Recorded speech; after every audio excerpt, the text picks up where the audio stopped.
जे 2 तारखेपासून ते 5 तारखेपर्यंत जसा आता मागे पाऊस पडला तसा जोराचा पाऊस पडणार आहे।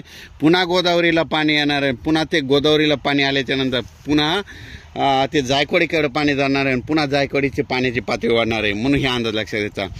आज सांगायचं झालं तर जायकवाडी धरण जवळपास 70% भरलं। आपण मागच्या अंदाजात सांगितलं होतं की राज्यामध्ये 1 सप्टेंबरपर्यंत 50च्या पुढे जाईल आणि त्याच्यानंतर दुसरा अंदाज दिला की 80 पर्यंत जाईल। आणि सर्वांना आणखीन एक आनंदाची बातमी सांगतो की ही 80 तर आता ह्या 2-3 दिवसातच 80 पर्यंत 78-80 पर्यंत जाईल। पण सर्वाला एक परत मराठवाड्याची ताण भागवणार आहे। जायकवाडी धरण 100% ह्या सप्टेंबरमध्ये भरणार आहे। म्हणून ही परत आनंदाची बातमी। आणि त्या जायकवाडीचं देखील पाणी भरल्याच्या नंतर पाणी सोडावं लागणार आणि त्याचं पाणी जे त्याच्या खाली जे बंधारे येतं जवळपास 10-12 बंधारे आहेत ते देखील भरणार आहेत। म्हणून हे देखील बंधारावाल्यासाठी आनंदाची बातमी। परत सर्व शेतकऱ्याला सांगू इच्छितो अंदाज आता सविस्तर विभागावर बघू।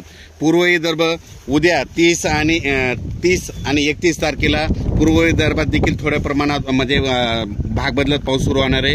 म्हणून हा अंदाज लक्षात घ्यायचा। पण पूर्व विदर्भात मध्ये 1 तारखेपासून 4 तारखेपर्यंत जोरदार पाऊस पडणार आहे। वडे नाले पडणार आहे आणि विशेष म्हणजे सिद्धेश्वर धरण, येलदरी धरण आणि त्याच्यामुळे विदर्भातली छोटी छोटी धरणं त्याच्यात पाणी येणारा असा पाऊस पडणार आहे।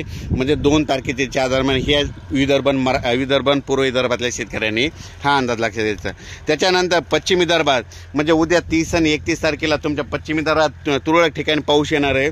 पण तुमच्या पश्चिम विदर्भात मात्र 1 तारखेपासून ते 4 तारखेदरम्यान जोराचा पाऊस पडणार आहे। तुमचे छोटे छोटे तळे देखील भरणार आहेत, वडे नाले एक होणार आहेत। म्हणून हे अंदाज लक्षात घ्यायचा। म्हणजे पश्चिम विदर्भातल्या 5 जिल्ह्यातल्या सर्व शेतकऱ्यांना सांगू इच्छितो की 1 सप्टेंबर ते 4 सप्टेंबर दरम्यान तुमच्या भागामध्ये जोरदार पाऊस पडणार आहे। म्हणून हा अंदाज लक्षात घ्यायचा।